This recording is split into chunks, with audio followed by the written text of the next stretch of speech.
Do us a quick favor, guys. Hit the follow, subscribe button. Share this with someone who would benefit from it. And help us grow, as the more we grow, the better the episodes will get. Thanks, guys, for helping us. And let's get into the episode. And he's here. He is here. Cristiano has entered the building. Welcome, wherever you are, to the Old Trafford Theatre. Welcome back to this episode of SCULPTED Podcast. Today we are going through Rohn, I don't know, The Art of Exceptional Living. Now, as I normally say for people who I don't know anything about, let's get straight into it.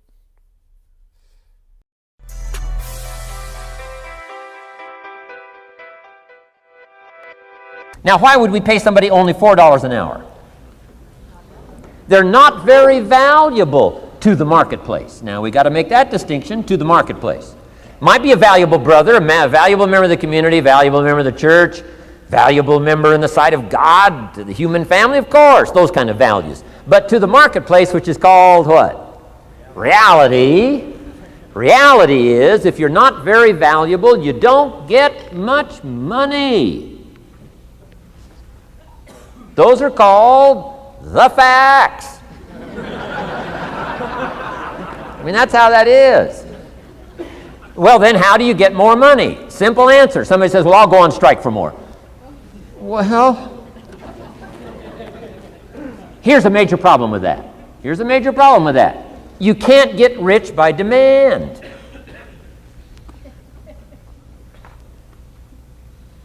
Somebody says, well, I'm waiting for a raise.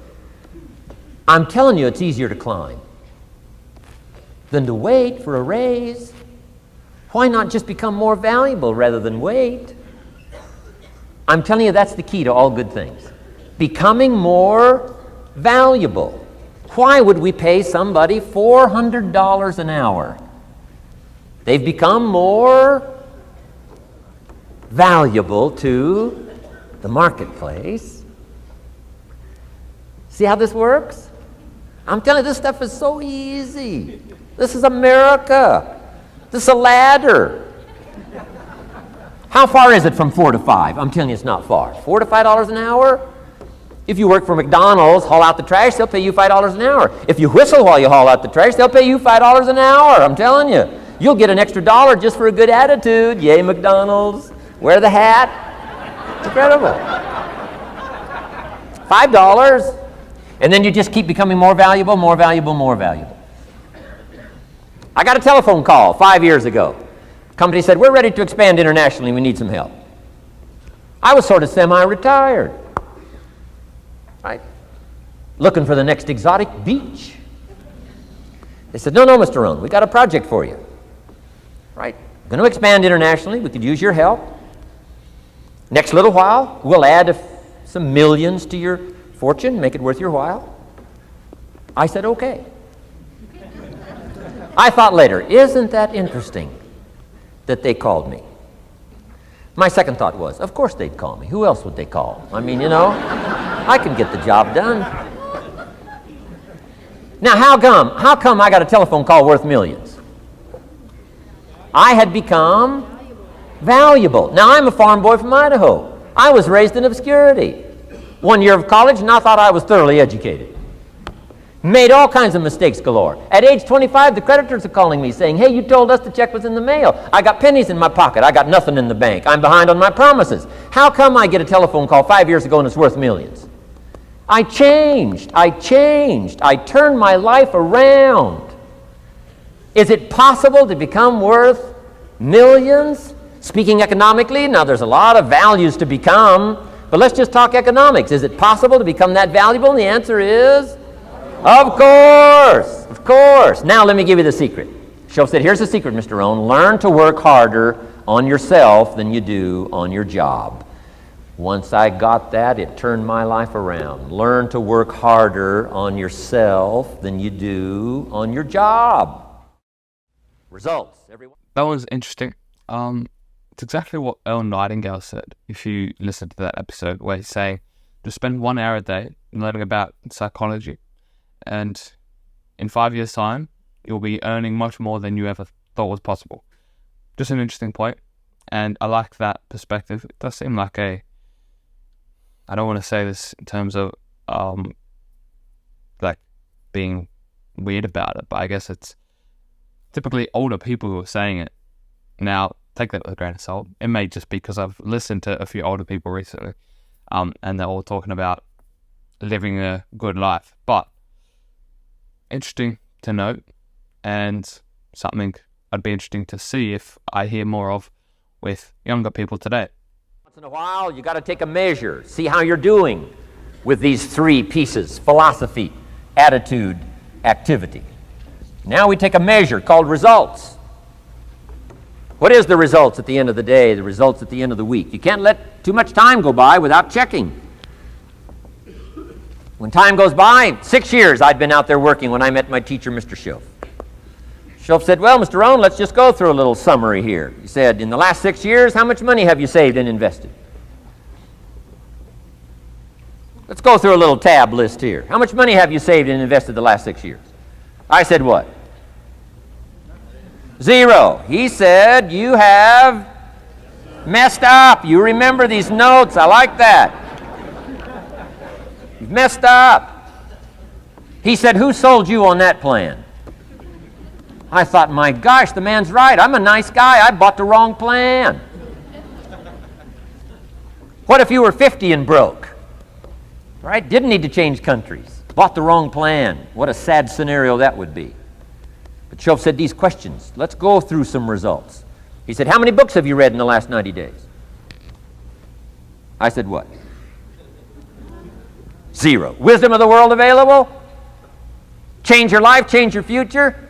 Wisdom of the world available? Develop any skill you want, earn the kind of income you want, have all the treasures you want, equities you want, relationship with your family that you want, everything that you want available, and the wisdom of the world to help you get it. Haven't read any books in the last 90 days. My teacher said, Mr. Rohn, you have messed up. I'm telling you, you've got the deal. Schoaf said, Mr. Rohn, in the last 6 months, how many classes have you taken to improve your skills or to develop new skills? Go for the American dream. Become rich and powerful and sophisticated and healthy and influential. How many classes have you taken in the last 6 months? I said, how many?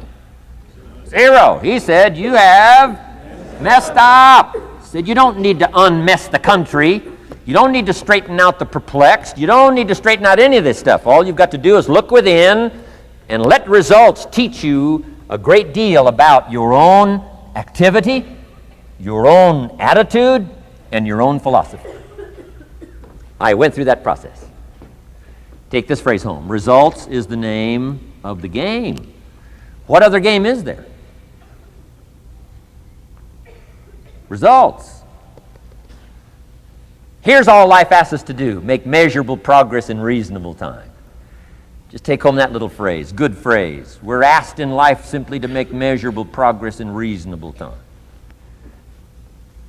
We demand it of our children. How many years do you want your child to spend in 4th grade?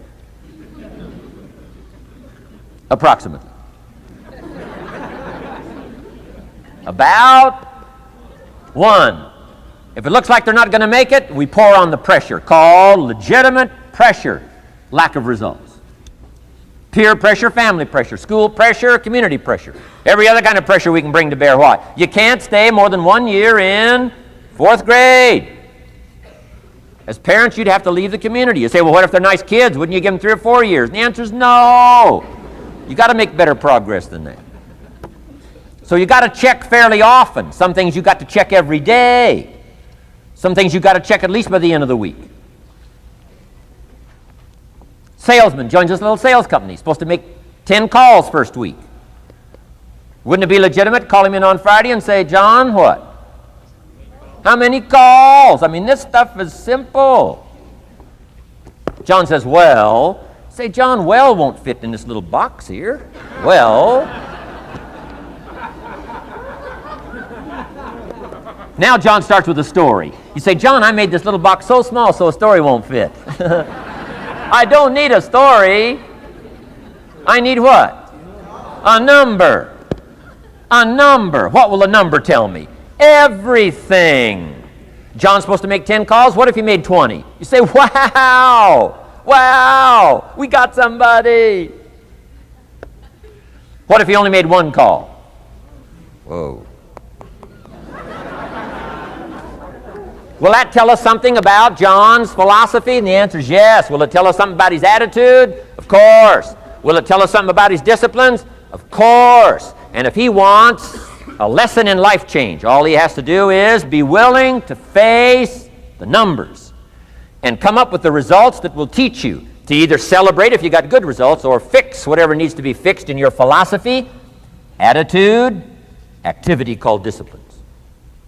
You don't need to go anywhere else. I do believe in affirmations.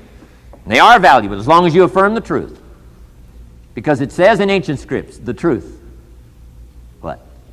Will set you free. Free to do what? Amend your errors and pick up new disciplines. That's what the truth is for, to help us amend our errors and pick up the disciplines for life change. That's what the truth is for. So I do believe in affirming the truth. If you're broke, best thing to affirm is, I am broke. You put that up on the refrigerator where you can see it every day. I mean, that's how you do that. Now, if you need a little additional affirmation, you just put up there, I'm 40 and broke. I mean, that ought to do it. And if you need just a little more, put up there, I live in America and I'm 40 and broke. Just quickly on that, interesting how he is being quite brutal. Maybe today people would say positive affirmations. Now, what Jim is saying is truthful affirmations, which I'm definitely much more of a fan of. Maybe I have talked about affirmations before, but not directly. I haven't made an episode about what I think about them because I don't have the most concrete stance, because to a degree, I would use it with CBT, the cognitive brain therapy, which I do.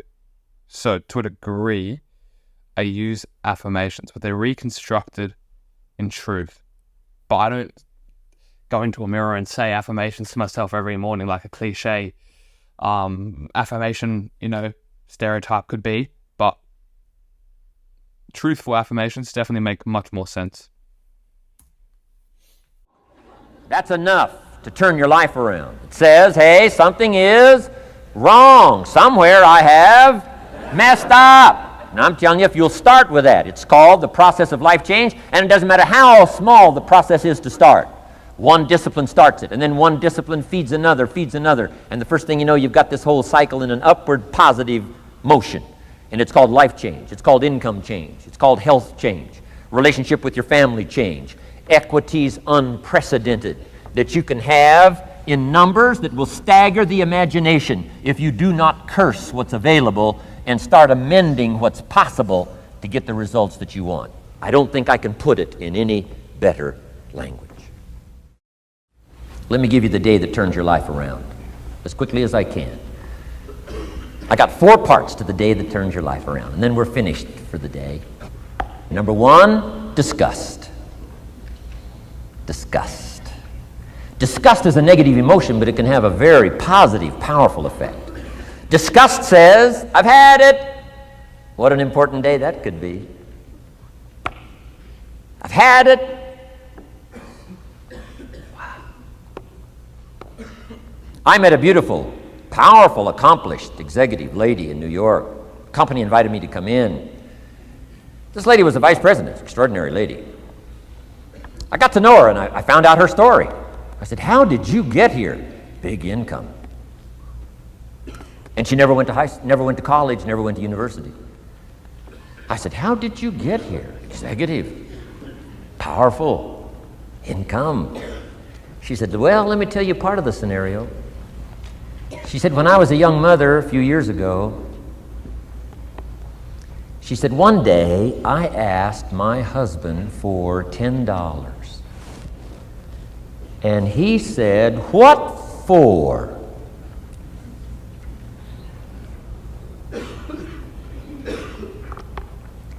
She said, before that day was over, I decided I would never, ever ask again.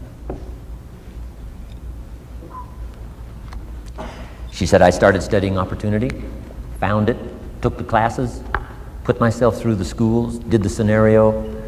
Now I'm vice president. I make a lot of money. And she said, I kept my promise. I've never, ever had to ask again. It's called a life-changing day. The day you say, enough is enough. Now, if you can add an act to your disgust, it helps. A man takes a shotgun to his car, blows out every window, destroys every tire, puts 100 rounds in it, and says, I've driven this embarrassing thing for the last time. And then he saves it. He saves it. And later when somebody says, how did you become rich and powerful? He says, let me show you this car. One day I'd had it up to here, I blew it to smithereens. Enough is enough. Powerful. Here's the last three. Next is decision. Decision making is a life-changing day. If you went home today and in the next few days cleaned up a list of decisions, it could furnish enough inspiration for the next 5 years, 10 years. What an inspiring day, the day you can bring yourself to decide. And here's the third one, desire, wanting to bad enough. Who knows the mystery of that? We don't know. But here's something I do know. Sometimes desire waits for a trigger, waits for something to happen. Who knows what the happening may be? A song, the lyrics, a movie, the dialogue, a seminar, a sermon, a book, an experience, confrontation with an enemy, a conversation with a friend who finally levels with you. Whatever the experience it is, it's so valuable. And here's my best advice. Welcome all experiences. You never know which one is going to turn everything on. Don't put up the walls. The same wall that keeps out disappointment keeps out happiness. Take down the walls. Go for the experience. Let it teach you. And here's the last one. Resolve. Resolve says I will. Two of the most powerful words in the language. Benjamin Disraeli said, nothing can resist a human will that will stake its existence on its purpose. Shortly put, I'll do it or die. Best definition of resolve I got from a little junior high girl, Foster City, California. I'm going through some words one day. I got to this one and I asked the kids, who can tell me what resolve means? Some didn't know, some tried. Interesting. The last one was the best. Little girl about 3 rows back, she said, I think I know, Mr. Rohn. I said, what? She said, I think resolve means promising yourself you will never give up. I said, that's the best I've ever heard. She's probably giving seminars somewhere today, right? I mean, that's the best I've heard. I asked the kids, how long should a baby try to learn how to walk? How long would you give your average baby? Before you say, hey, enough's enough. No. Any mother in the world would say, you're crazy. My baby is going to keep trying what? Until. What a magic word. I want you to write it down. Until. Promise yourself you'll read the books until your skills change. You'll go to seminars until you get a handle on it. You'll listen to it until it makes sense. You'll go for it until you understand it. You'll practice it until you develop the skill. Never give up until, however long that is. Step by step, piece by piece, book by book, word by word, apple by apple. Walk around the block, walk around the block. Go for it. Don't miss the chance to grow. And resolve that you'll pay the price until you learn, change, grow, become. Then you'll discover some of life's best treasures when you pay that price.